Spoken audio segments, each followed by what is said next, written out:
You're listening to Children of the Watch. I'm Mac Lacey. And I'm Alex Maxwell, and today we are continuing with the Mandalorian Rewatch with Season 2, Chapter 13, The Jedi.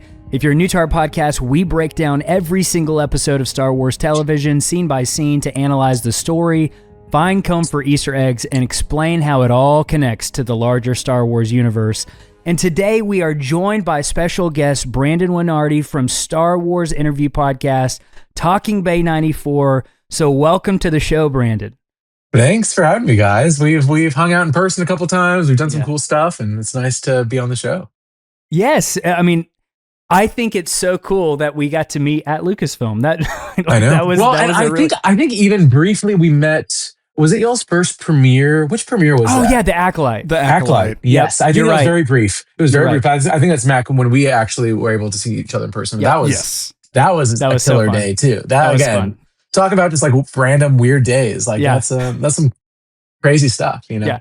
Yeah. You know, you just encounter us on the best days of our life. So sure, exactly. Yeah, I'm not going to be the same, right? I was riding high in both those days. Right. So, yeah. Right.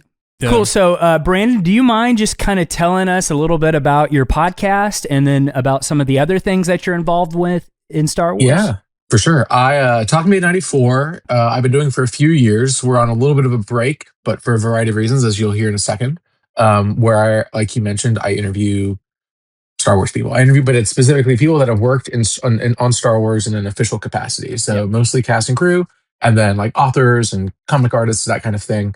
Been doing it for a few years. Really, really enjoy it.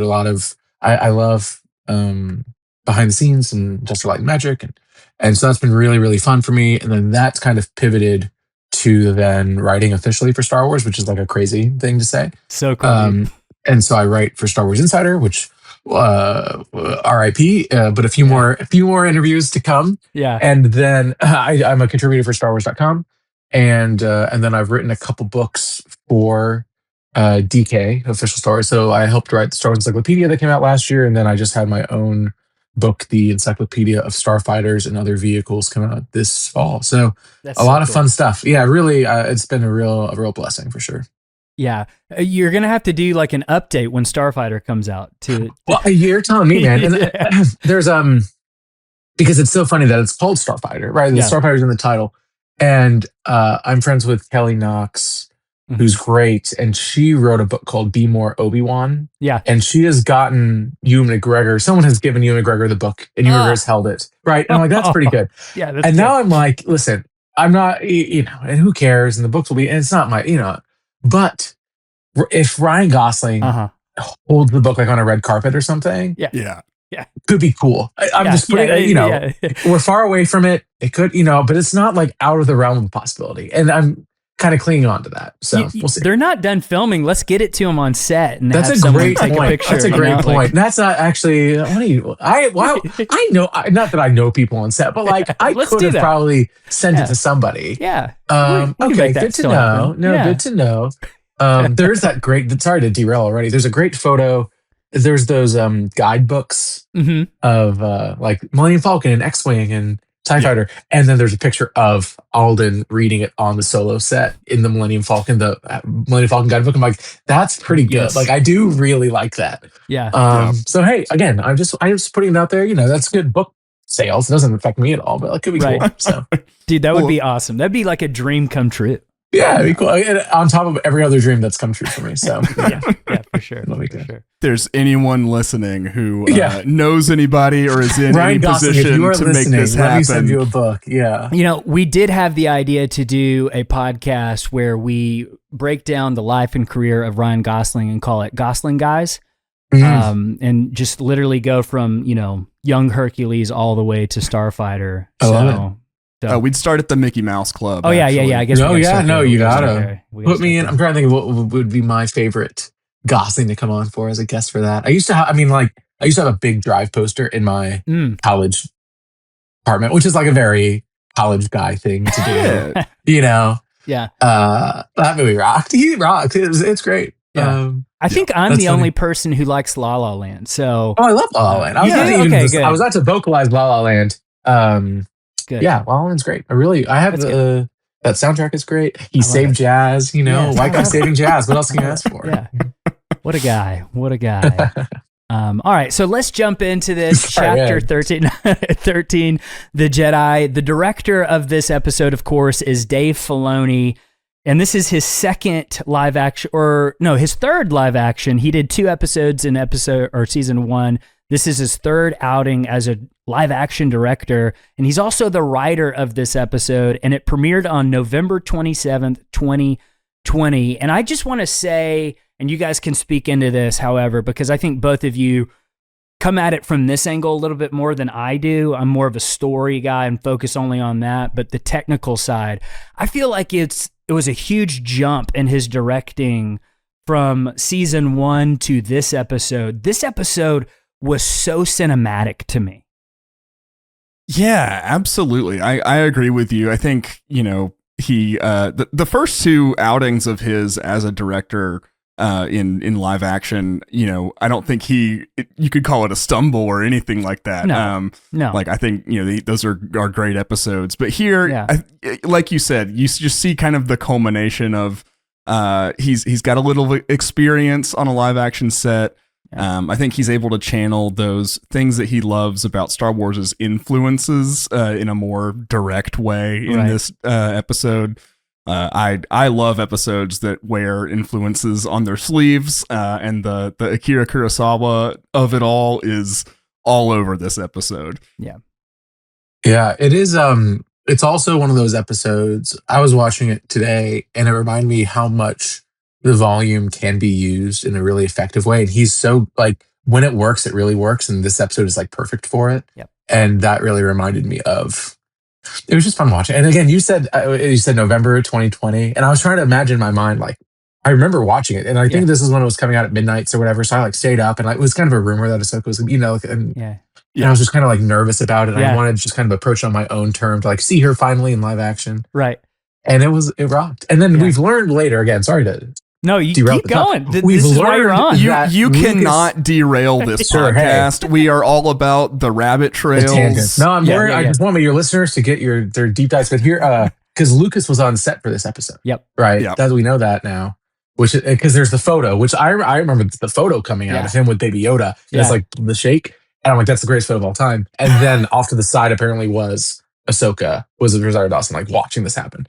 Yeah. And so that also makes me kind of glad and kind of happy. It is, it was such a fun time in Star Wars and Disney Plus, and everyone was just kind of along for the ride, and it's fun. I'm glad that y'all are revisiting it, because you kind of forget almost. You're oh yeah, the first season of Mandalorian I think is a perfect show. Second season is incredible. Third season I really did enjoy, but those first couple at that time in life is oh, this so rocked. Good. This is so good. It was I think it was the day after Thanksgiving too, if I remember right. It was Black Friday. I don't know. There's something perfect about this particular episode coming out. It's just this honestly feels like a Christmas gift to me, of just to witness this. I never thought we would see Ahsoka in live action, and the way that she's introduced right off the bat. So let's just kind of jump into it, because I think that was one of the most shocking things for me when I was first watching it. When we open up on Corvus, we can see just a devastated world, right? Reduced to ash, smoke, dying trees. The city of Caladan is fortified. It's grim and on edge. And you see these guards wearing breathing masks. So you get the sense it's maybe kind of hard to breathe on Corvus, and you see all the prisoners being tortured publicly. And what was crazy to me is we didn't waste any time showing Ahsoka. She shows right up and just absolutely wrecks house from the get-go. And I was what a choice to do that. And it was really kind of let's just get it out of the way. And I love that. Yeah, absolutely. Wasting no time, showing how Ahsoka has kind of matured and come into her own, as a Jedi master, whether or not that's a technicality, technically true or not. But it's incredible action wise. And just the way that you see her using, the light, the visual strategy she has going on is just so fun to watch. Yeah. I really love that she's kind of like going in and out of the mist, right? It's almost like a Batman kind of move. It's almost kind of like a villainous move in a way, and she's using it to her advantage. Typically, we see bad guys do this, but she's just like scaring all of these bad guys into submission in a way until we finally get that face down between Morgan Elsbeth and Ahsoka, and you don't really know what's going on at first, right? Like, there's this whole little sub-story happening before we even get to Din and Grogu that you're just kind of like thrown into, and it's just, I don't know, for me, it was so Star Wars to do that, of like, just drop us right in. I have no idea why Ahsoka's on this planet, and I have no idea who this magistrate is and why they have this conflict, because it seems like the conflict has been going on for a while, right? It's not anything like she just got there. She's been there for a while, and this has been going on. So from the ramparts, she's holding a Beskar spear, as we learn later, and Ahsoka demands information. She says, "You know what I want," and Elsbeth threatens the citizens and gives Ahsoka 1 day to come back and basically turn herself in. And so just a couple Easter egg sidebars from this little opening. We get some HK-87 assassin droids on the ramparts at the top up there, which is a cool direct nod to Knights of the Old Republic, the HK-47 droids. I don't think we knew from the first watch, like when we were watching it, those were HK droids like right away, but they were similar enough. I think in the back of your mind, you're kind of thinking, oh, that's kind of, similar, I guess. Yeah. Din confirms it by name later. He does. Okay. And it's also not the only Knights of the Old Republic reference. Nope. There's also the little torture cages that they have some of the villagers in that have the three rings. You have to deactivate them in a certain order to save the prisoner in a Sith base in Knights of the Old Republic. But season 2 loves KOTOR between this episode and the Crate Dragon. So do we. We do. Yeah, it's right at home here. So. And then of course you've got also the character of Lang, played by Michael Biehn, who famous for the Terminator. Not John Connor, but Kyle Reese, and he's in Aliens as well. He's in Tombstone. He's in a lot of movies, especially from the 80s. It's really cool to have him here. But guys, what did you think of this just opening of Ahsoka wrecking house, this stand down with Morgan Elsbeth? You don't really know what's going on at first. How did that sit with you when you first saw it, Brandon? It's a great question. And actually, it's funny that you say the intro, because I still, even today when I was rewatching it, and this is not me like nitpicking Dave Filoni's direction. Yeah. But I remember when I was first watching it, there's a quick moment that you see her before like the reveal shot. Yeah. And you see her a little bit more in focus. And part of me was like, I would have loved to just draw it out a tiny bit more. And I always think about that. Similar, there's a scene in The Force Awakens that I also think the same way, where I'm like, oh, I wish like they hadn't revealed that he was Han Solo's kid till a little bit later. Like, 'cause there's like one line, I was like, if you just take that out, you add like an extra, I love Force Awakens, but like I would even be really into it. All that to say, I remember like just being so nervous about seeing Ahsoka. Yeah. So I am glad that he got around to it, because like I knew people were going to be like, yep, whiny and like, oh, and like again the Montreal conversation, all this stuff. I understand. I get it. Whatever. But people, I don't know if you remember, if you were on Twitter or not. Oh yeah, people were so weird about it. They were. So I'm very glad that I watched it and I enjoyed it and I sat down and it was late at night and I was like, I'm not going to look at anything right now. Yep. And I'm just going to wake up in the morning, because later I didn't take that same advice, and later with the finale, someone I immediately saw the finale. I was like, that was great, obviously.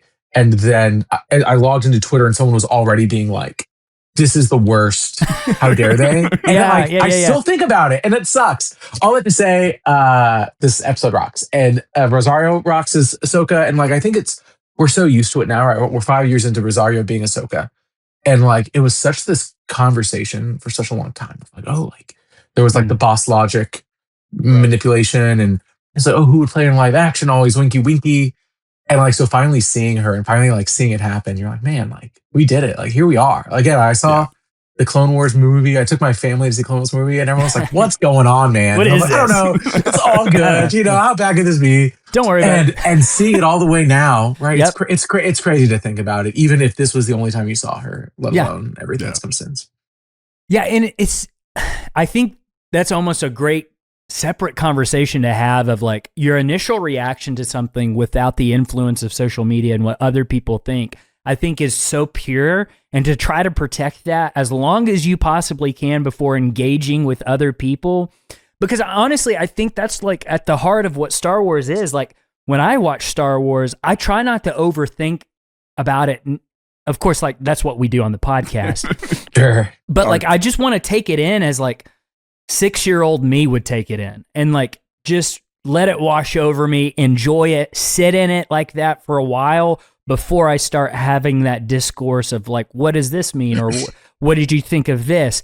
So I think that's a really wise move of sometimes maybe just watch a Star Wars and wait to engage in the discourse of it until Don't like pop off it's settled with you, you know? Well, the other advice is the wrong word, but the other thing that I do, and I haven't had to do it in a while, and I'm excited to do it this summer, is that with Star Wars movies, I just buy 2 tickets. I see it at 7 and I see it at 10. Oh, because I see it and I'm like, that was great. But I am so I don't know about you, I'm so stressed, especially watching a Star Wars movie, and especially when it's the saga movies. I'm so stressed. And I can't even like pay attention. I remember watching Rogue One and like those first 15 minutes and all the planets are popping up in the corner. Same. And I was like, I still remember what Edu is. Like I was like so stressed. Right. Same. So you can't enjoy it. You can't enjoy it until the second time. Then you're like, okay, here I am. I remember like Last Jedi, I was like so stressed. There's the click scene, like her in the cave. And I was like, what's going to happen? And and you have to see it a second time. I'm like, okay, it's Star Wars. We're all good. Yeah. And I mean, it's part of it. On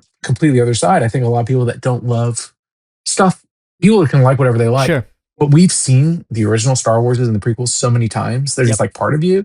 And most people have seen the sequels once or twice or 3 times. You know what I mean? It's totally different numbers. So you haven't internalized anything. And so in order for it to feel like Star Wars, you have to just kind of like let it wash over you, like you said, Alex. I think that's a great way to. It's like, you got to just kind of take it where it is and not where you want it to be. It's so funny that you said that about Rogue One, because I remember having that same exact thought watching Rogue One of like, I'm overwhelmed. And I think the thing that I'm getting so Star Wars nerdy here. I think the thing that makes me nervous the most is like, are other people enjoying this in here? You know what I mean? Right. Like I care about that. Like I want everybody in there totally into it, totally enjoying it. And I think the last Star Wars movie that truly took me away, the first viewing was The Force Awakens, of just like, I just sat there as soon as it started playing. I was like, I don't care about anything right now. I am so hooked into this. And then for the rest of the movies, I was so nervous. Like you were talking about. Well, you said Force Awakens, and I'll just, because The Force Awakens came out the day I graduated grad school. Yeah. And so it was like a big, and I was like, we had our ceremony, and then my brother went and like reserved seats for us because it wasn't a reserved seat plate. And I was like so nervous about it. But I had kind of spoiled myself a little bit with Force Awakens. Ooh. Over time, growing up, like I learned how to use the internet so I could get spoiled on Revenge of the Sith specifically. And so I knew it, and so like I'm just used to that's part of Star Wars for me. Is the spoiler aspect of it. I don't love how it's come. I don't love like leak culture now. I think that's kind of ruined it. But there was a moment, it kind of like purity is a wrong word for like leaks and stuff, but like there was this kind of like shared enjoyment. And so there was a lot with The Force Awakens. But specifically, there were 2 things with The Force Awakens. One was Han dying, and I knew that going in, and I'm so glad I knew that going in. Yes. And I almost like I knew something was going to happen. I was like, I just need to know for sure. Otherwise, I will throw up. Otherwise, I will, like seeing Han Solo die. So I had to know going in. I knew that going in, and that was okay. The second thing, which is a funny thing, talking about the spoiler culture, there was, I don't know if y'all were ever part of this. There was this rumor going around. It was almost like beat for beat with Force Awakens' larger story points, but that it would end with Rey walking up the steps and meeting Luke Skywalker and handing him the lightsaber, right? And the movie would end with Luke turning around, and we would be like, here we are. And him turning around saying, my baby girl. And the movie I do ends. remember that. Yeah. And so I'm watching this movie, and a lot of the stuff that I had kind of seen in the spoilers was happening, and I'm like, oh my god, it's about thinking my baby girl. It was truly like it was moment for moment, and it didn't happen obviously. But again, talking about things that I kind of remember. And I always remember my baby girl. So I'm like, damn, like that's crazy. Yeah, what a line that is. Yeah. No, I remember the rumor I was most nervous about was Luke being evil. Yes, I remember. Killer. Yes, yeah. I remember that rumor heading into The Force Awakens of like, there's something wrong with Luke.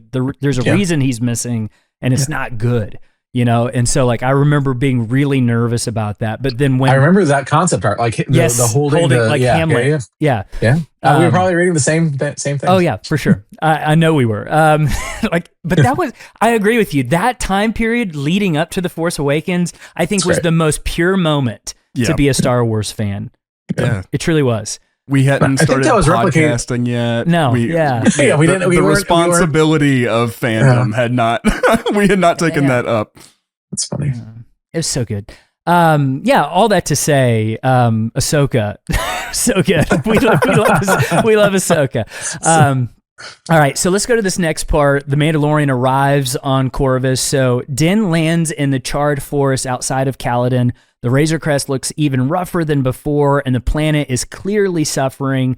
You get the sense, like, I think Morgan Elsbeth is, like, raising the planet. Like, even from the outside, when they're heading towards the planet, you can see all the fires on the continent. So it's like she's just wiping out the entire planet to raise up starships, basically, like, to get everything she can to make starships. We learn a little bit more about her from Tales of the Empire, which I think you're going to talk a little bit about, Brandon, but clearly the planet and the city itself is suffering. And inside the walled city, we see civilians avoiding eye contact, guards stalking the streets.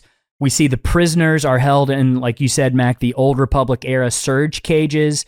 Love it. I remember being so excited by that, like, morbid thing. I was like, oh, yes, that is so cool. And then a man named Wing quietly warns Din not to talk to anyone because Din's walking around. He tries to go to a vendor. The vendor walks away, doesn't want to talk to him. And then he sees in kind of the alleyway this man named Wing talking with these two children. And Wing says, hey, you don't need to talk to anybody. And the magistrate rules through terror. You get that idea.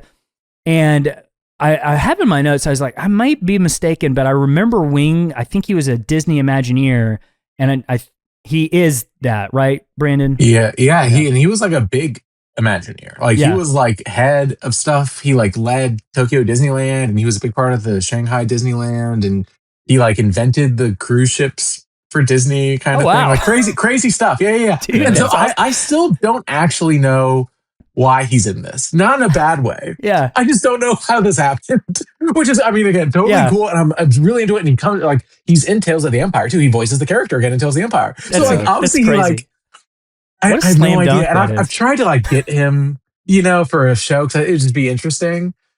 But I have no one has ever been like, oh, he was in town. You know what I mean? Like there's not been a story like that, which is so funny. Yeah, that's really interesting. Find that out. No, that's the one thing that we don't know about Mandalorian. Why Wing is there. I imagine he probably pulled some strings. I don't know. Like if I were in his position, I'd be like, can I be in Star Wars? Like, yeah, but it's like a major role is the thing. Like it's like, and his name is his name. You know, like it's like. He does a good job. Again, he does a great job. He seems like a real actor. Yeah, and not in a bad way. He just seems like he's a natural. But it's just so funny. Because I had been watching. My favorite thing on Disney Plus is season 1 of Mandalorian, and then the Imagineering story. I think is like so good. Perfect, and he's in it a lot. He is like. So when I was watching this show, I was like, he looks very familiar because I'd watched it like 2 or 3 times. I'd really enjoyed it. And I was like, oh, I'm not crazy. I know this man. Like there's a big Disney cruise ship behind him in the talking heads of the Imagineering story. So dude, what a life that guy has lived. I know. Good for him. So yeah, he's kind of confused of like what's going on in this city. And then the guards come up and escort Din into the pristine inner courtyard of the magistrate, who is Morgan Elsbeth. And it's a stark contrast to the ruined streets. Like it looks completely different. And Morgan makes Din an offer when he walks in. Hunt the Jedi plaguing her and the payment is going to be the Beskar spear. And then Din asks where to find her and is escorted back out. So pretty quick scene, but you do get the lay of the land on, okay, what is going on here?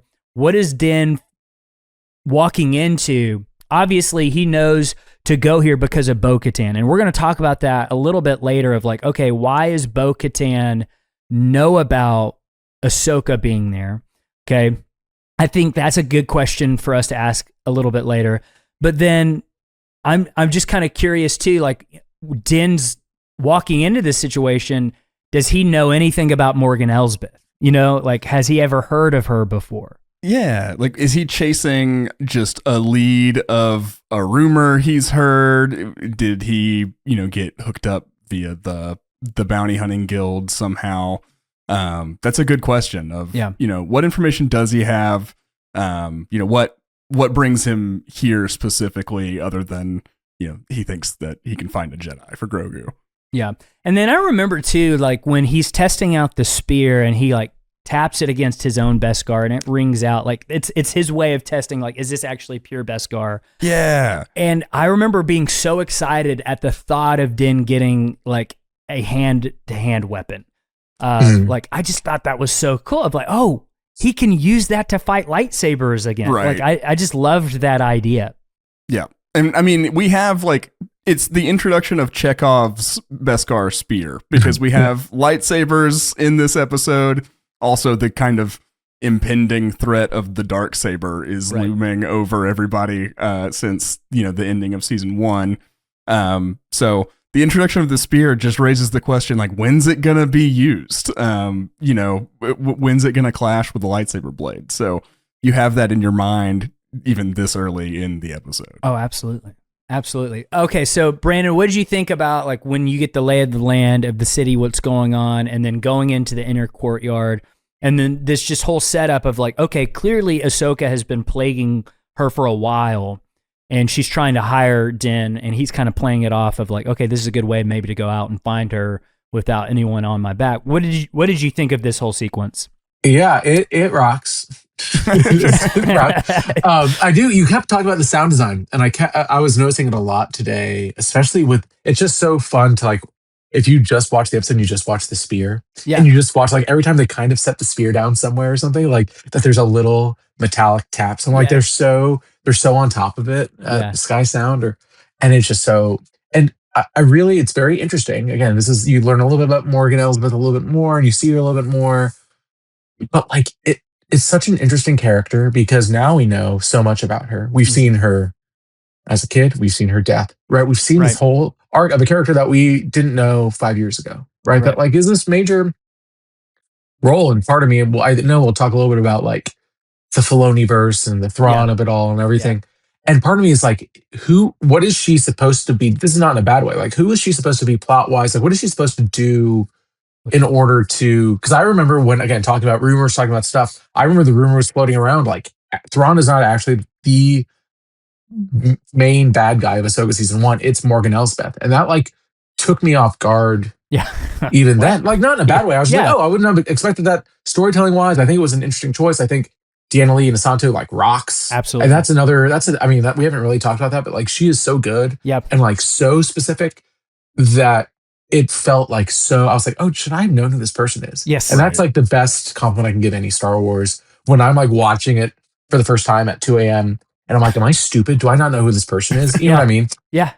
And I don't want to be like, I'm never wrong. I never don't know, but it is a very high compliment to kind of create a character from whole cloth in the Star Wars universe that like feels earned, and like then the Beskar spear is like weird. You're like, oh, cool. Like, I'm in. Let's try it. She's clearly got like this gravitas in this episode of like, you're totally right. You're like, who is this lady? Like, why does she seem so powerful? And especially later in the episode when Ahsoka faces her down, I'm like, what is her story? Like, how does she do it? She's facing down a Jedi. She's facing down one of those powerful Jedi and like loses, but not like bad. I mean, not like in a terrible way. She holds her own. Yeah. So like, it's super cool introduction to her character, I thought, of like, okay, she's super interesting. And then of course you've got so many more questions about her by the end of this episode of like, what? What's going on here? And I don't know, like part of me, I think the magic of Star Wars is sometimes not getting all the answers and like letting the mystery just kind of be out there.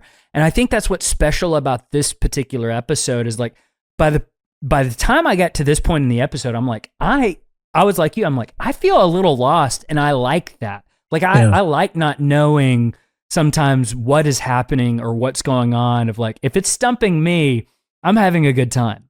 Yeah. I love that. So, all right, so let's go to this next part, which is a huge part of Ahsoka and Din meeting for the first time. So Din goes out there, and before he goes out there, Lang kind of gives him the lay of the land, and he notices Grogu down in the sack of like, what is that thing? Is that your pet? And Din's kind of like, yeah, it's my pet. And then just walks off into the forest. And in the ash forest, Ahsoka ambushes Din almost immediately, right? It doesn't take very long for him to get out there, and she just waylays into him, saber strikes, force pushes, and then Din counters with the flamethrower, which is that was what it's designed for, right? Like to catch those Jedi robes on fire. That's why the Mandalorians did that. And then finally, Din calls out like, Bo-Katan sent me. He's trying to like get her to stop, right? Because he knows he's fighting a losing battle with her. Like, there's no way I'm going to survive this if this keeps going. And that makes Ahsoka stop. But her attention shifts then to the child, Grogu, right? And we didn't know his name just yet, but we're about to. And I love that because I remember too, Brandon, I don't know if you remember this. There was a lot of criticism of like, she's a little too stoic, right? From what we remember her from the Clone Wars. But I was thinking of like, I think it's the perfect evolution of her character. She's older, right? She's seen through so much. She's not a kid anymore. And I love in this moment when she sees Grogu, you see a little bit of that old, young Ahsoka come out a little bit of like, ooh, that's interesting. Yeah. Who is that? I want to know who he is. And so I really love that moment in particular. Yeah, I agree with you. I think it's the perfect like mature version of Ahsoka. She's older, she's wiser, she's had more time to really understand what her place and purpose in the galaxy is. But you've got those little moments peeking through of the same old Ahsoka, the same old snips. There's also a lot of like parts of this episode where I can see and hear Anakin's influence coming through Ahsoka, even now, even in this more, serious stoic version. So I've got no complaints on that front. Yeah, I loved it. So then we cut to night. Okay, so this is the part of the episode when I was rewatching it, I was like, this is an interesting choice because this night scene lasts for a long time in the episode of like, we're just kind of sitting here like lingering, and it's just like Rosario acting off of a puppet for a long time. But what I really like about this scene is, like you were talking about, Brandon, the way they use the volume in this scene, I thought was really, really cool, with the moon kind of hanging really, really big in the background of this scene. I think it looks really, really cool. And we see Ahsoka and Grogu communicate through the Force. And then after that kind of long moment of them just kind of staring at each other, and we get the sense, okay, they're talking, but we can't hear it. We learn that his name is Grogu for the very first time. And that's still, like, if I'm going to be completely honest, I'm still getting used to it. It was just so far from what I had built up in my head. You thought it was going to be something with a Y? Not even that. It just something. Grogu is so. I could see a huge buff barbarian type character named Grogu. You know, like a Zeb type character. Yeah. But it's funny when you apply it to this tiny green thing, I think. Yeah, I don't know. The name has stuck with me. Because immediately I don't know. I guess they wrote season 2. Yeah, they did. They wrote season 2 before season 1 even came out. Yeah. Part of me wonders if like they wish they had gotten his name out faster so people would stop calling him Baby Yoda. Because like Brandon, my mom still thinks that's actually Baby Yoda. If I'm talking to someone in public, yeah, I will say Baby Yoda. I'm not even going to pretend that I know the name. Which is, again, totally fine. I kind of like what you were saying, Mac. We can go through everything that they talk about in this like 1 minute scene of like what she learns and the Jedi Temple course on all this stuff, right? And what you were saying a little bit earlier about like mystery and Star Wars and everything, like you have to again imagine coming up to this episode, the past 12 episodes were a mystery. This is like revealing pretty serious like question marks, mystery box stuff that we had in The Mandalorian all at once. Again, at 2 a.m. in the morning, I'm like, oh, am I going to throw up? Yep. I am. You know, like he was part of Order 66. Oh no. Yeah. And then and then Grogu, I had to like kind of sit there and just like say Grogu 100 times. You know, like you have to get used to it. Yeah. And again, talking about discourse, I remember like opening up my laptop and people were like, that's a stupid name. I'm like, oh my God, like it's all good. It's Star Wars, baby. Yeah. Like, it's going to be fine. Who cares? Exactly. But it's such an interesting, it's like a dump of information, right? Where you're just like, oh, here's everything I was curious about for the past 2 years is now right here at my fingertips. I wonder too how many names they went through. I wonder. That's a great question. You know, of like, let's try this name. No, that doesn't quite work. What about this one? I wonder how many names they had up on the whiteboard for that one. So I wonder if Lucas. No, I don't think they asked Lucas anything, but he's there. He is. The thing is with Lucas, what if he named him? The master. He's the master of the weird name. Yeah, you know, like that would be cool. And they had to have at least been like, this guy's name is Grogu, and he could have made a bad reaction. They could have been like, his name is Yobu, and they'd be like, that's stupid. And then they would like, we need to pivot. You know, we need to fix this. Change it to Grogu, quick. No, but I could totally see him going, oh, yeah. That's cool. Sure.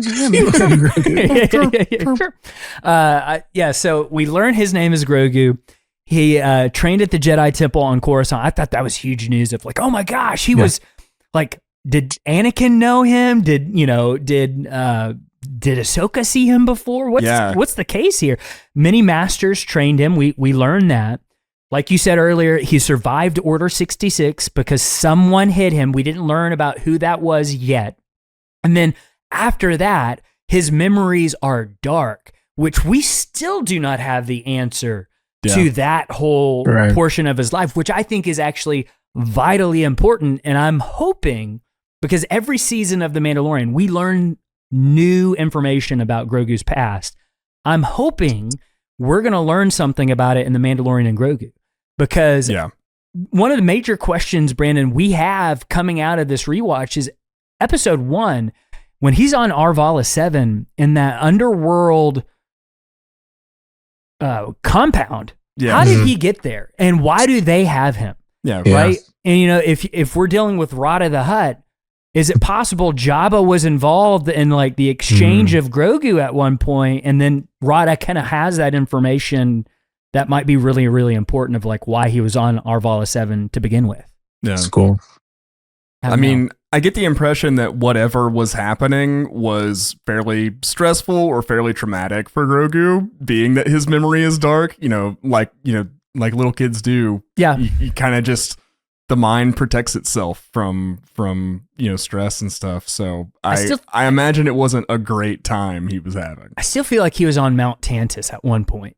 Right? Like, I don't know. Yeah. It seems like he would go through there at some point, but I really like one of the musical drops in this scene is Ludwig drops Yoda's theme when Ahsoka mentions Yoda of like, oh, I've seen a species like him before. Completely just doesn't say anything about Yaddle. Poor Yaddle.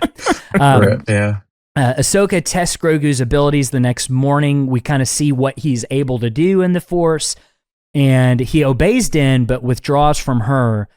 And this is the part where she kind of refuses to train him, and we get a really cool quote here. I've seen what such feelings can do to a fully trained Jedi Knight, to the best of us. So, not a subtle Anakin reference here.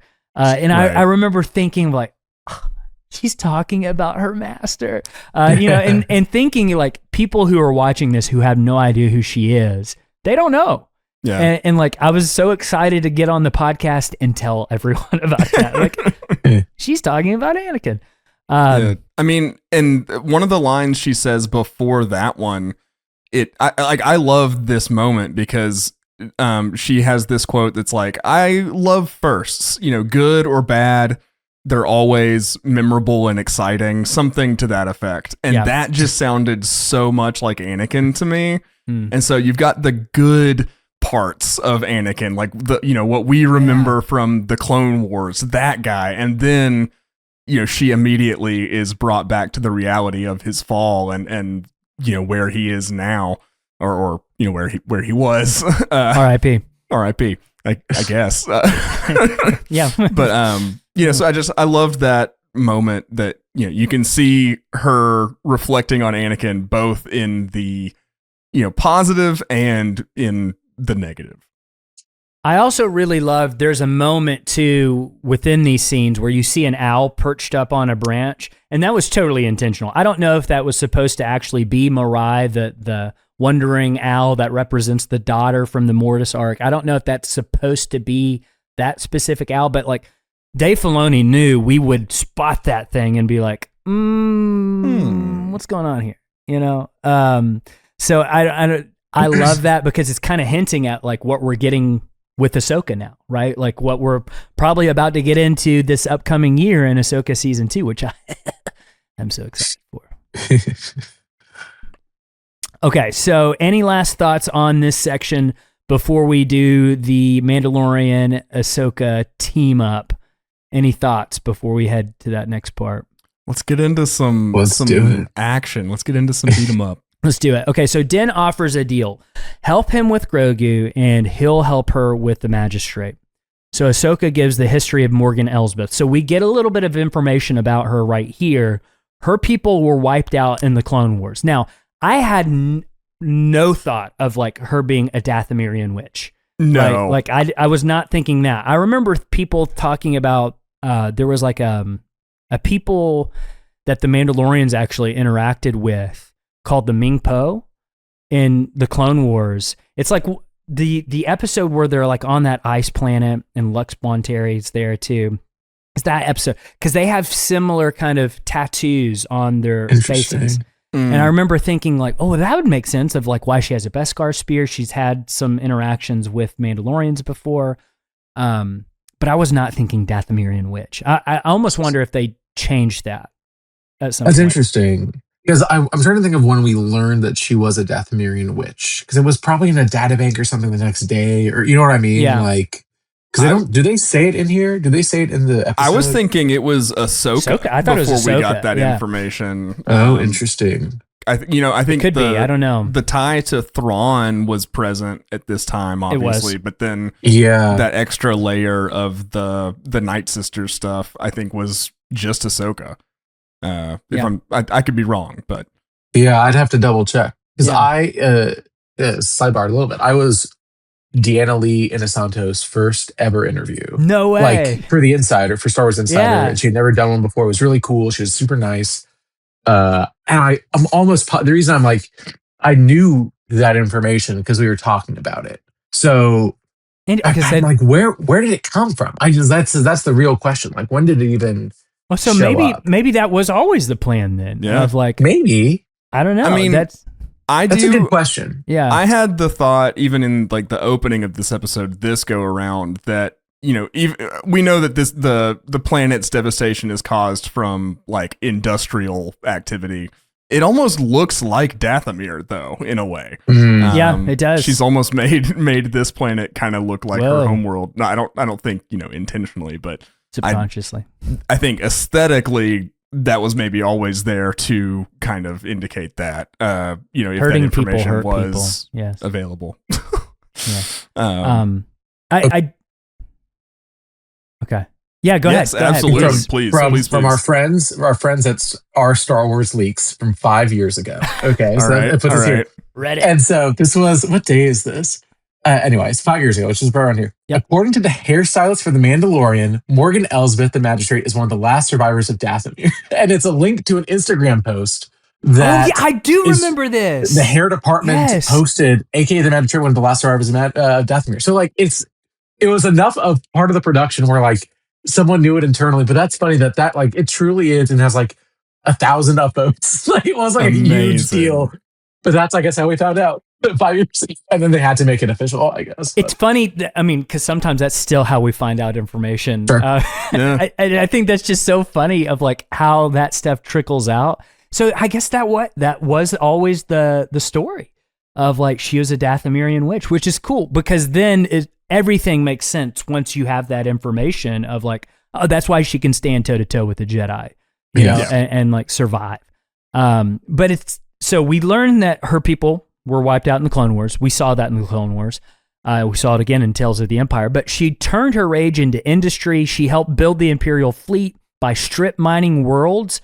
And again, we get this background developed through Tales of the Empire, though I still have some questions of like how someone goes from Dathomirian witch to like this CEO role of like building starships and stuff. Of like, there's a gap there that I would love a novel of her life or something. Of like, I want more information on her because she's super interesting. But then they plan their attack, and we get the quote, "A Mandalorian and a Jedi, they'll never see it coming." And I remember just getting like so pumped at that line of like, let's go, this is gonna be so awesome. And then at dusk, Ahsoka strikes the city gates, slicing through the bells, walls, guards. It's so samurai. I love it. Inside, HK droids are deployed. The prisoners ordered executed. Wing steps out to intervene, and Mando arrives to help, blasting guards and freeing captives. Ahsoka then slips into the shadows and Batman style picks off squads, and that's such a sweet scene. I love that. Brandon, you had something that you wanted to say about Tales of the Empire here in terms of like her background, specifically with Morgan Elsbeth. Yeah, we can talk about it a little bit more too when we get into the Thrawn of it all. Sure. Because it is interesting because we have so much information now about Morgan. And I like the Tales of the Empire or the Tales like anthology series, but I feel like they sometimes get like memory hold for us. Like we watch them and we're like, great, we got it. Yeah. And so when I was like, when I was researching for this episode, I was like, oh, like there are Tales of the Empire episodes about Morgan that are on Caladan. I should probably go watch those. And when I was like, oh, like, there's a lot of stuff. Like there's a lot of stuff that's like mentioned and like stuff that comes through. And like you were saying, though, there is this element though that is missing. Like we see her on Dathomir and her people get wiped out. And then we see her on Caladan is really the jump. And so there is this like weird backstory still that hasn't been filled, but it is just kind of, it's cool. It added a little bit more context for me. And like you were saying, it made sense about like she's torn this planet to bits so she can make ships and stuff. Like it all kind of made a little bit more sense to me as we went, but it's almost like required watching, which is fascinating because some of the tales is not, but this one really is. That one really is, especially for the Mandoverse, right? The Filoni-verse of it all, because you get some information. Thrawn is with her on Caladan, right? Talking to her in that episode. So that's pre him exiling in Star Wars Rebels. So that's before the original trilogy happens, right? Like at least... It's a great point. At least a year before him disappearing, right?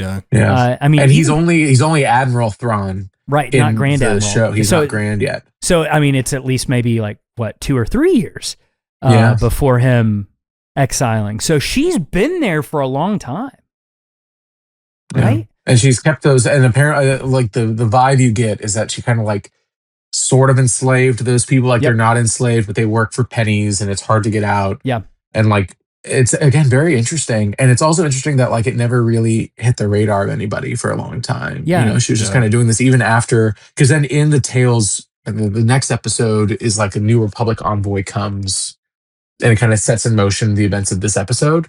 But they were not aware that the Empire had fallen. Like New Republic comes in and she's like, I'm here for the New Republic. And Wing is like, the New Republic, like, did the Empire go away? And they're like, oh yeah, news goes slow around here or whatever. But like they didn't know. So it's very interesting. And you putting it in this contextual, like it's been a lot of years that she's been kind of just doing her own thing. And I think that's what makes me, honestly, this might be my favorite, or I don't know, maybe my second favorite era in Star Wars. Like I really love Knights of the Old Republic. Whether it's canon or not, I really love that era. But this is like what fascinates me about this era, why I love the Aftermath books, the Alphabet Squadron books, and these shows is because, okay, the Empire was defeated, But not everyone knows that yet. And like you get almost these sectors of the galaxy who are kind of slow to get that information and to change, right? And like it's this weird kind of, the New Republic won, but like maybe their influence and their, outreach programs a little smaller than maybe what we originally pictured. And you've got these pockets in the galaxy where the Empire is very much still in control. And I think this is one of those situations where the Empire was very much still in control. And so like, I think we're still seeing that, right? With where we're at in the Mandalorian and Grogu and Ahsoka of like, no, the Empire's still out there and they can make a big threat to what's going on. And it's, I don't know, I love that too, because that's the case in the EU. Like in the old EU, there was warlords everywhere in this time period too. So like, I kind of like that it's still. I know, and I kind of just I loved the council that we see later. Yeah, and I'm like, I just want more warlords. Just I want you to name drop my warlords. It's all good. Like I was really, even in Tales of the Empire. Yeah, they say like is Dane or something is like one of the guys that they talk to, and I'm like, oh, you could have just done, Izzard or something. Yeah. You could have had somebody. It's all good. Again, I don't care. It's all fun. Yeah, it's kind of but like if we're and we'll talk about it. Like it is fun to see elements of the Thrawn trilogy and early EU implemented into the Filoniverse, like Pelion and like Ruck and like the Nogri. Right, it's really great. Yeah. But it would be every time I'm like, ooh, that's fun. That's nice. And so anything else I'll take. Obviously, so. I love it. It's just like little because in a way. I love that they call the EU legends because in a way it's like still true of like, like all this is all like being told from some sort of perspective. It happened a long time ago. So some stories say this is the way that it happened. The other stories say this is the way that it happened, but there's a little bit of truth somewhere in the middle of like, no, this is, there's bleed over there. And I kind of, I love that. So that means the Yuuzhan Vong are going to show up one day. So God, man. Well, because they were going to be in Clone Wars, right? Like you've seen and I'm like, man, I don't care, but also it would have been cool. I would have really I would have flipped for it, Yeah, it's so cool. Kind of like Revan being in the Clone Wars. Yeah, exactly. So close to being cemented into the canon, but not quite. Yes. Almost there. All right, so we get this double showdown happening after Din shows up to save the day, and Ahsoka takes out all the guards. The episode splits into two different things. We got a Western going on with Din and Lang, and then we've got a samurai duel between Ahsoka and Morgan Elsbeth, which I think is so cool because they're happening at the same time. What I love too is like when you've got the stare down between Din and Lang, they can hear what they're doing in the courtyard of like, I think mine's winning, I love that. And they're still having that stare down. But with Ahsoka and Morgan Elsbeth, the courtyard duel is deliberately Kurosawa, right? It's quiet. It's tense. They're taking off the robes very slowly, clean strikes. It's one of those kind of old school, almost a New Hope type Jedi battle. That's kind of how I picture this of like, okay, this is very deliberate. Yeah. It's like, obviously the physical fight happening is super impressive and fun to watch and everything, but it's more of a like mental chess battle between masters kind of deal. That's the the tone more than two athletes in their prime seeing like pushing themselves to their limits. I love how quiet everything gets, letting the sound design ring out, especially the sounds of the blades on the spear and like you said, just how the sound contributes to the atmosphere even in the other concurrent scene. It's really good. It's so good, dude. And I don't know. There's something like very cool and classical about the way that they're fighting too. And Morgan's spear holds against the sabers. Morgan disarms one saber, but Ahsoka flips into reverse grip and dominates the final exchange. And I remember people questioning like how Ahsoka was bested by her. But again, now that we have that information of she's a Dathomirian witch, it's like, oh, okay, well, I guess that makes sense. And then outside of that, we get Din versus Lang, and Lang tries to talk his way out of it. He's kind of sizing Din up. He kind of says, "You and I were a lot alike," and he pretends to surrender and then tries to quick draw, but Mando is faster. One shot kill. Classic gunslinger situation. Cool. It's so cool. And then like when he turns around and the HK droid's creeping up on the top, and he turns around and just shoots it right in the head. I mean, just like this dude, he's so good. The weight of the sound when that thing falls, when it was moving, you can almost approximate it as a human body, but then gravity tells a different story. Yeah, I love it. So back in the courtyard, Ahsoka has Morgan pinned and then demands, "Where's your master? Where is Grand Admiral Thrawn?" And I remember just absolutely losing it when she said that. I was like, "You've got to be kidding me! You cannot." I was not expecting that at all, of them to name drop Thrawn. I literally screamed a little bit, like at 3 a.m. I was like, I can't believe we're doing this. We're doing it. We're getting live action Thrawn event, because that's what it is. It's a promise for live action Thrawn, So how did that moment sit with you guys? I mean, so for me, it's the making good on the promise of everything that was set up in Rebels. I think it's just knowing that chapter, we're gonna get the rest of that story, and we're getting it in live action, in kind of, it's being put on the main stage, so to speak. In the premiere shows. I still, I feel the threat of Thrawn encroaching in all the media. They're doing a great job of creating that ramp up and that build, and really making it like, okay, when Thrawn shows up, it's going to be something big. It's going to be a story that you're going to remember. Yeah. And I think that starts here in a huge way. Yeah, absolutely. Yeah.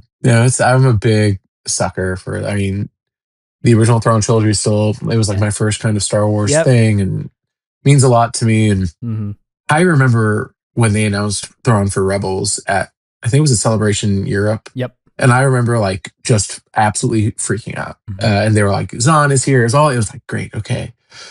And then this is, like you were saying, it's kind of a culmination of a promise where you almost forget about it a little bit. You're like, oh, we didn't even think that was possible to bring this back, in live in this new world.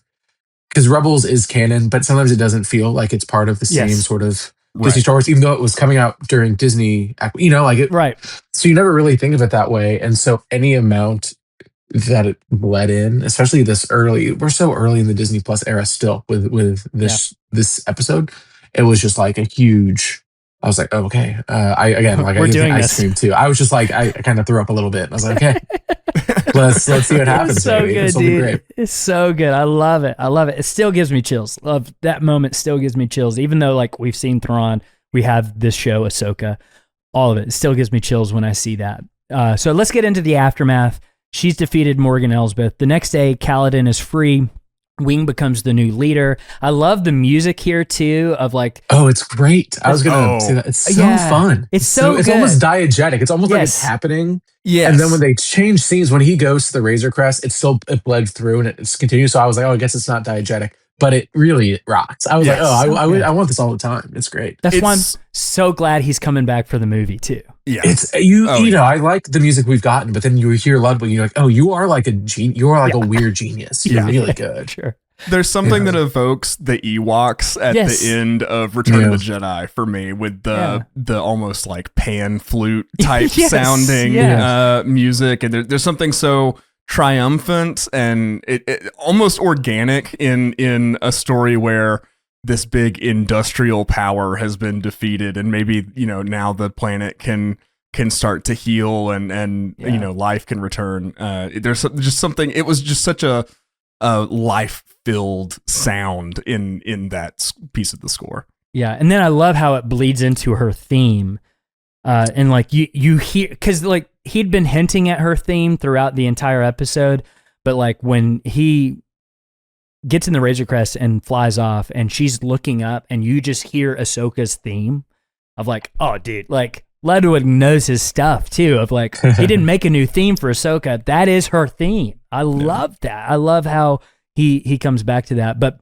Ahsoka offers the spear to Din and he tries to refuse, but she insists it belongs with the Mandalorian. It's so funny watching him try to refuse the spear that perfectly matches everything he's wearing from head to toe, made of the same material in the same color scheme. It's pretty funny. It's like, what? Who do you think you are? Just take the spear. Oh my gosh. Yeah, I know. It's like, dude, it's so awesome. I mean, come on, dude. Mando returns to the Razor Crest, gently waking Grogu for their farewell. Again, because he's kind of thinking he's about to give Grogu to Ahsoka. He thinks that I've accomplished my mission.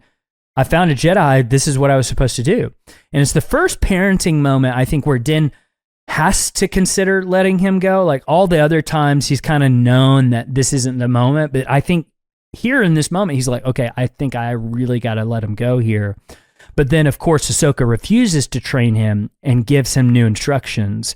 Go to the planet Tython, place Grogu on the Seeing Stone. If Grogu reaches out, another Jedi may sense him. And then Ahsoka's final line, of course, is may the Force be with you. And she watches them leave, quiet, bittersweet. It's very Filoni of like, oh yeah, this is the vibes, right? I mean, this whole episode was kind of a vibes episode anyway. For like sure. There's just like vibe. I don't know how to describe it. No, I think that's a great way. That vibes episode. It's just vibes. But I remember the name drop of Tython too. I was like, oh my God, are you kidding me? Like they're going to Tython? Because Tython was a huge thing in the EU, right? It's like the ancient Jedi world first established in Legends. And you really get to see it in the Dawn of the Jedi comics and stuff. It's just, this episode had everything. I mean, just absolutely everything. And I loved everything about this episode. For sure. We get legacy characters making their, live action debuts. We get massive connections to Thrawn and everything coming up. And then, lore drops galore between everything we learn about Grogu and just references like this, Tython. It's this episode just feels a little outside of the rest of this season to me.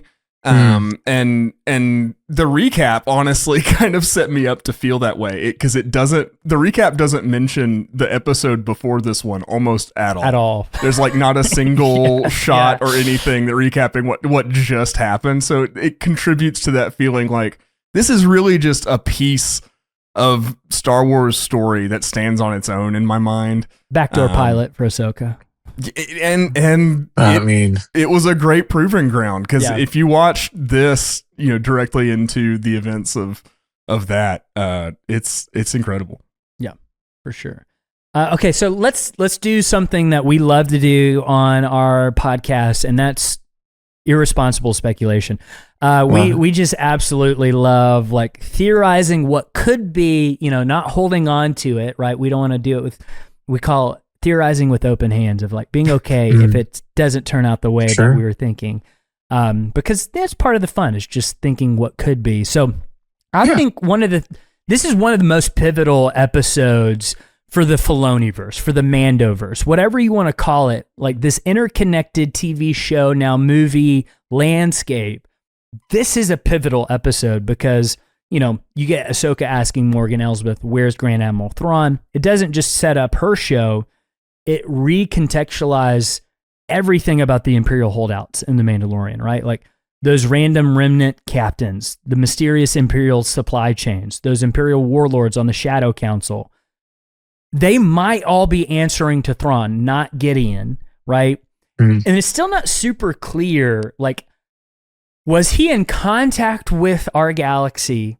I'm saying our galaxy, but it's the Star Wars galaxy, right? The main Star Wars galaxy while he was in Peridia, right? Like because the way they talk about him in season 3 in the Shadow Council, it's almost like religious, of like, our Messiah is coming back one day and we got to be ready for him. And I don't know if Pelion was keeping everybody in line. You know what I mean? Like, I'm not sure where the structure of who's in charge here is.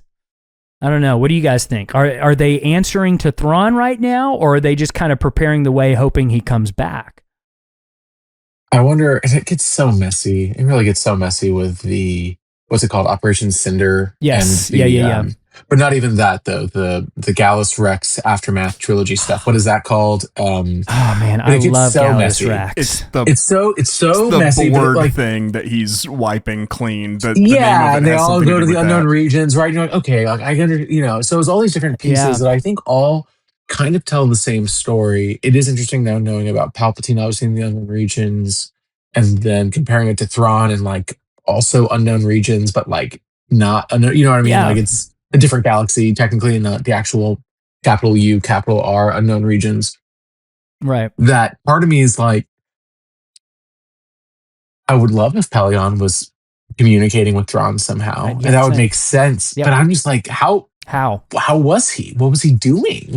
But then you have to be like, how did Morgan Elsbeth even know? Right.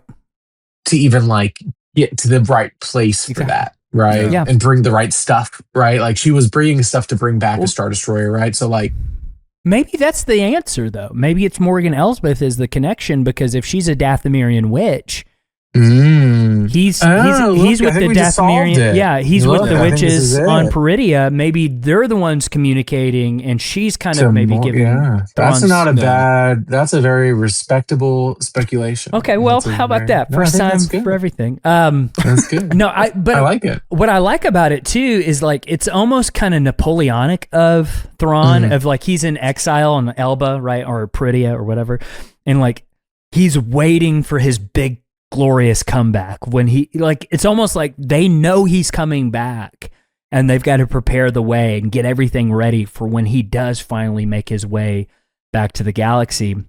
And I guess in a way maybe she was building the eye off of Caladan, right? That big, hyperspace engine that's going to get them to the other galaxies. So I would say like she probably was in contact with those witches. I really like that idea, and especially I guess we see her, like you can almost like put the puzzle pieces together of like you see her and Thrawn on Caladan, and then Thrawn goes away, and she has this infrastructure. She's been building stuff. She's been working, and so it's like, okay, when he goes away, is there now communication somewhere within this tower that she's in this fortress? Like there has to be some mystical thing that maybe she was getting orders or kind of just plotting some seeds. Yeah, and maybe Thrawn, when he, showed up on Peridia and found some witches, he's like, well, that's great. I know one. If you could actually reach out to her. For me personally, yeah. If you could reach out to her for me, sure. I've got some plans for us. I can get us off of here. Really, I can say. I'll help you. I hope there is some kind of way that communication is happening, like for Thrawn, during this time, mostly because I hope that there's a way that Ezra and Hera and everybody, our side of the galaxy can keep in touch with, Sabine and Ahsoka, and I want there to be some way where they can get word back and stage a rescue or something. So hopefully that's a great point. Intergalactic communication is possible. Yeah, and then just personally, I hope that one day Timothy Zahn writes the trilogy of what happened between Ezra and Thrawn from the end of Rebels until we see him again in Ahsoka, which is just like that's a long time of things happening potentially. Okay, that's a good. Can I tell I've told this a couple times, but it's a great story about Timothy Zahn in this episode specifically, which is, so this episode comes out and I'm like jazzed, right? And then and I go to sleep and I wake up and I post whatever dumb tweets. We could find the dumb tweets that I posted that morning. But then that afternoon was my first ever. That was the first time I ever did an interview for Star Wars Insider. Was that day? Oh wow! And it was with Timothy Zahn for the 30th anniversary of End of the Empire. Right. So then we have this great conversation. I'm just like freaking out, right, on a bunch of levels. Right. I've interviewed him before, but not in this capacity, and he was so wonderful. And it was my first time like being a Star Wars in any capacity, writer. And then at the end, the interview's over. I'm like, hey, we're off. record, and he was like, "Did you watch The Mandalorian last night?" And I was like, "I did." And he was like, "Did you hear that line about where's Great Admiral Thrawn?" I was like, "I did." He was like, "What do you think?" And I was like, "I don't know, man." I was like, "I don't know, man. What do you think?" And he was like, "Well, I didn't know that was going to happen. Okay. I didn't know it was coming." So then I got like 10 minutes of Timothy Zahn doing what we just did, like the speculation, but it was Zahn doing it, right? That's insane. And it was just, I was just sitting there in my like kitchen, and I was like, "Oh my God, like I'm gonna like truly throw up." Like I'm even talking about it right now, like I like kind of like get sweaty thinking about it. I'm getting like, sweaty. Cool. I know it was the coolest. I still think about it a lot. Like, and that's it was a very privileged thing at that exact moment for me and who I am. But it rocked. I was like, okay. Just letting him bounce ideas off of you. I mean, come on. I was like, yeah, man, that sounds good. And it was a lot of stuff that we were talking about. I was like, oh, how do they know what's going on? Yeah. Where could he be? It was cool, man. Anyway, that's my humble brag kind of thing. But it was so cool.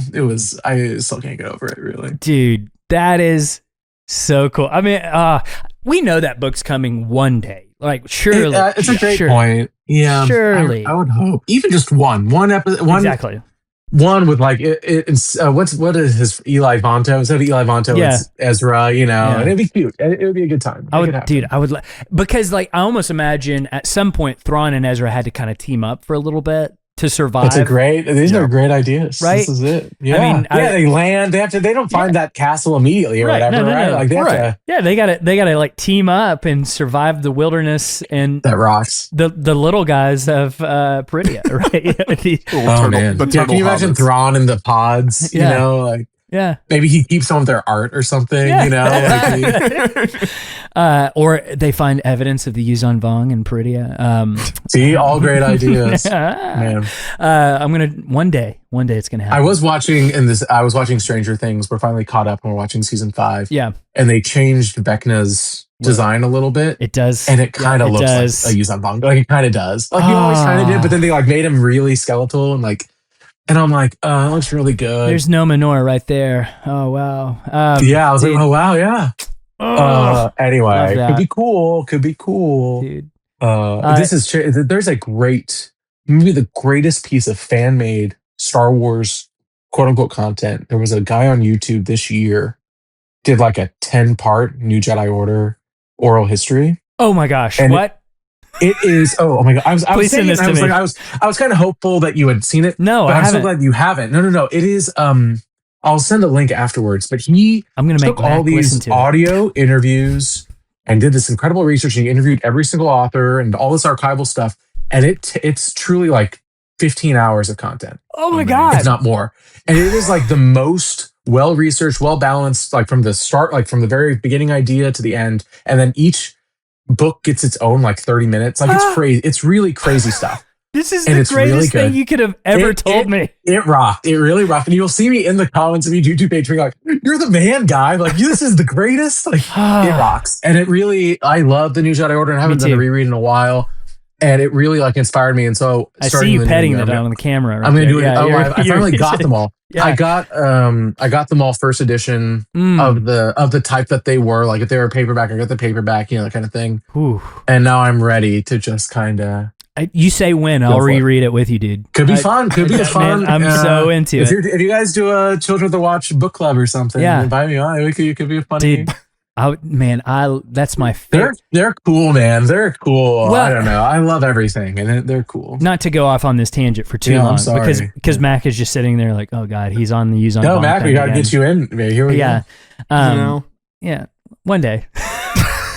You just gotta know. You gotta know basic stuff. It's all easy, and you'll figure it out. Yeah. I'm like, I know a lot of the broad strokes. Yeah, I just at this point, I don't know that I'm gonna have the time to get into. You know what you should do, Max? I'm gonna give you again. This is unwarranted advice. Blah blah blah. And Alex, you can back me up or not? Yes.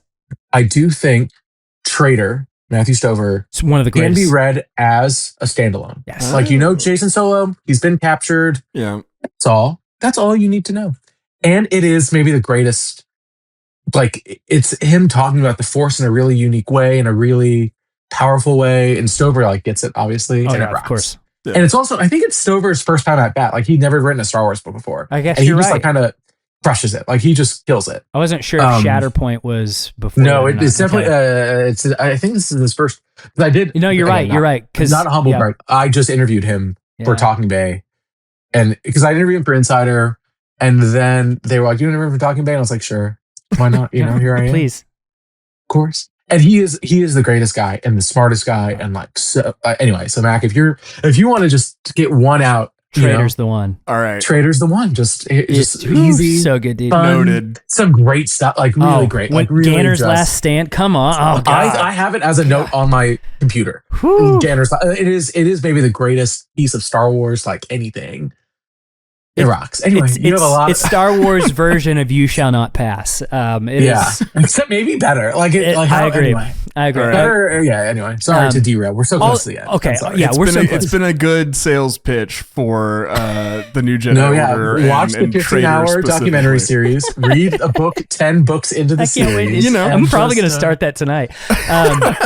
But like the reason, just real quick, the reason it's so special, and I do want to explain this to the listeners because I bring up the Yuzhan Vong literally all the time, and I'm sure listeners who are like, "What are you talking about?" The reason it's so special to me is because it's truly what got me in the deeper layer of Star Wars when I was in high school. Of like, I loved Star Wars growing up. I loved it, but it's what like truly drew me into the like, oh, there's like another layer to Star Wars that I wasn't aware of. Because when I picked up Vector Prime, I was like, what's going on here? And then just going with that throughout the entire, it was so good.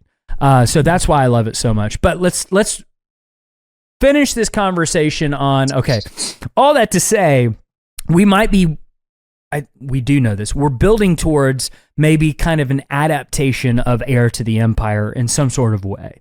Whether that's, just all in one movie, and it's, all happening in the Filoni movie that we're supposed to get, this culmination event that they've been teasing since 2020. What I'm really excited for is to see, does the Mandalorian and Grogu do any sort of setup for that? Of like, okay, like obviously Ahsoka season 2 is coming out the same year, probably a few months after the Mandalorian and Grogu. Is Thrawn gonna be in the Mandalorian and Grogu like as a tease? Is that or is this truly like a standalone? Don't worry about it. We're doing our own thing in this movie. I kind of think it's a little bit of both, right? I think it's going to be very small hints towards a bigger thing that's happening. And of course, we'll spend hours and hours on the podcast, like speculating what that could be. But what do you guys think of like, okay, the upcoming movie, is it going to play into what we're building towards this culmination event at all? I mean, I certainly think it's going to build towards it in some ways, even if that's just getting Din and Grogu into a certain spot where they can then get brought back into the galactic conflict when Thrawn does, come back. But I wouldn't be surprised if there was a quick cameo, a brief appearance. We see Thrawn on a hologram somewhere, something like that. But I would not expect just huge, I don't think anybody's fighting Thrawn in this movie or anything like that. I think it'll be pretty loose. Just an Imperial warlord. Right. I just, from what we've seen and what all the, rumors have come out that, Alex, you and I will have to talk about some. I don't know if those are true or not. I don't know. Yeah, we'll talk about some stuff maybe on a Patreon thing at some point or something like that. But with what we've seen from footage and stuff now, I just don't see how it could be a huge connection. But I do think they'll try to include a few little tidbits here and there just to keep breadcrumbing us along on that overarching narrative. What do you think, Brandon? Wait, no, I think that I don't know anything. Okay. No, I don't know anything. Not in that capacity, at least. Yeah. I think I'm aligned with you, Mac. I think it'll be pretty broad strokes. I think it'll be for those who know will know. I do think there's probably going to be like one scene at the end that's going to be like, get ready, here's something. Just like something Marvel-y, right. Like I could see them doing it, and I think that's fine. And I think it'll be probably Thrawn related. It might be Thrawn and Pelion together. Yeah. Who knows? Do we have, and this is, I don't know, do we have confirmation on when Mandalorian Grogu takes place? Is it truly after Ahsoka season 1? Or is it like concurrent, or what do we know? I almost feel like it would have to be concurrent because like Ahsoka season 1 is, I don't know. I feel like it's technically concurrent with season 3 of The Mandalorian in a way, because like, how long is Morgan Elsbeth just flying around in space before Balin and Shin break her out? You know what I mean? Like, how long does it take to get from Caladan to Coruscant? Right. Unless, there's some sort of Outer Rim court system that she had to go through before she went to Coruscant. Like, I don't know. The lower courts. Yeah. So like, I don't know. Like the timeline of The Mandalorian itself is like kind of hard to decipher sometimes because, when season 3 picks up, I don't know if you remember this or not, but when Jon Favreau said it's been 2 to 3 years, and like, I think he was talking about like, since we've made season 1, but some people took it as like, oh, it's been 2 to 3 years since season 2. Like, that's how long the gap has been. Like, there's so much that could have happened in between. I almost feel like it's been like maybe a month in between season 2 and 3, if that. But like, time has always been weird in Star Wars movies and TV show of like, how long does anything take? How long is Revenge of the Sith? How long is A New Hope? How long is Empire Strikes Back? Exactly. You don't actually know. Like, it's crazy. How long was Luke on Dagobah? We don't know. Yeah. Is it a day? Is it one day? Is it a Force? Was he there only a day, but it was the Force, so he was there for like 3 weeks? Exactly. What is it? Who knows? Who knows? But I don't know. Well, I'm looking forward to maybe some new footage or information coming out about the Mandalorian and Grogu, and I feel weirdly, it's Star Wars Japan's Instagram account and stuff that's like really starting to post Mandalorian stuff. It's getting me excited. I'm like, what's up, Star Wars Japan? You know something I don't know, but I think it was Star Wars Japan. Somebody, but I think it was Star Wars Japan. I kind of want to pull it up, but they posted a couple days ago like a picture of Grogu, but it said Baby Yoda. Yes, like it's and I'm like, wow, we did it. Like, I think that's the first time that a Star Wars account has ever said Baby Yoda, which is crazy. It's and fun. Like. He almost like Lilo and Stitch style type of marketing. He like force pushes away the name and then brings in the name Grogu. I think it's funny. I think that's great. I think I'll send that to my mom. You know, like, I think exactly. Yeah, my parents will get that and they will understand it, which is perfect. Yeah. No, it's funny. But yeah, I'm really excited for the marketing for that movie to really start ramping up, and I'm really hoping for like some, fingers crossed, like more tie-in material, hopefully, as we get closer and closer to the movie. Because honestly, the build-up to a Star Wars movie is just as fun as the movie sometimes for me. Yeah. Of like, so we're almost there. I mean, like Force Awakens, going all the way back to how we started. I remember seeing Force Awakens the next day, going and picking up the visual dictionary, and picking up the soundtrack, and picking up the novel. You're like, okay, like we're in a Star Wars movie. This is it. And like, the shows have been great, but they don't necessarily have that same marketing push. And so like a Star Wars movie in theater to me means it's big. I'm getting the art of book. I'm getting all this stuff. Like, bring it on. Give me the tie-in novels. Yeah. I love it. I will consume. I will consume it. Absolutely. So just give it to me. It's fine. Absolutely. Well, I think that will just about do it for this episode. Brandon, thank you so much for coming. This was so fun. Please, if you want to, come back before we're finished with the Mandalorian rewatch, whether, it's the Book of Boba Fett when we get to that, because we're going to be doing those episodes. Sure. Here's the thing, man. I'm totally down. This was such a great time. Thank you for having me. If you want to waste an hour and a half of your time with me telling slightly off tangent stories, please. I will come whenever you guys want. I'm not picky about episodes. Just give me an episode and I'll be stupid with it. I do love Book of Boba. If we want to pencil in Book of Boba Fett, this is recorded. The audience will hear. If I'm not on a Book of Boba Fett episode, they'll know something happened. maybe Return of the Mandalorian. Maybe that's a good one. No, but I love it all. So this was great, and hopefully I'll be back soon. But this was great. Thanks for having me. Of course. For sure. Well, thank you again for being on. Everybody, go check out Talking Bay 94 and everything else that Brandon's got going on. If you have enjoyed our show, we'd really appreciate it if you leave a 5-star rating and review on Apple Podcasts, Spotify, wherever you listen. If you really like what we do and want to support us financially, as well as get access to over 100 episodes of bonus content and a really cool Discord community and stuff like that, you can check out our Patreon. That's patreon.com/Mandalorian Watch. For just $2 a month, you get access to all of that and more, I'll even say. So, well, thank you all so much for listening. We will be back next week with another episode of the Mandalorian Rewatch. But until then, keep the watch.